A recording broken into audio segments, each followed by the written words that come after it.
Malegaon upper police अधीक्षक विशेष पथक व चांदवड पोलिसांनी संयुक्तपणे धडक कारवाई करीत मुंबई आग्रा महामार्गावरील चांदवड टोल नाक्यावर नशेसाठी वापरली जाणारी 139 ग्रॅम MD पावडर जप्त केली।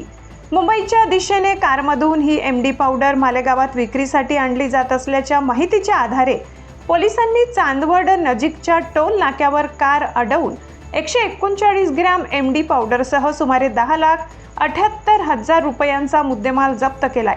या प्रकरणी पोलिसांनी अब्दुल रहमान शेख अकबर, शेख रियाज शेख शफुद्दीन, शेख शेबाज शेख निसार या तिघांना ताब्यात घेतले असून त्यांच्या विरोधात चांदवड पोलीस ठाण्यात NDPS कायद्यान्वये गुन्हा दाखल करण्यात आलाय। चांदवड पोलीस ठाण्याचे पोलीस निरीक्षक कैलास वाघ व अप्पर पोलीस अधीक्षक विशेष पथकातील अंमलदार पोलीस हवालदार राकेश उबाडे, पोलीस शिपाई राकेश जाधव, दिनेश शेरावते, अक्षय चौधरी, राम मिसाड यांनी संयुक्तपणे ही कारवाई केली। आमचे स्नेही माननीय गणेश भाऊ धात्रक यांची मनमाड कृषी उत्पन्न बाजार समितीच्या सभापतीपदी बिनविरोध निवड झाल्याबद्दल हार्दिक अभिनंदन। भावी वाटचालीस खूप खूप शुभेच्छा। शुभेच्छुक हिरामन भरगड, अरविंद शिंदे, अनिल सांगडे, सचिन कराड।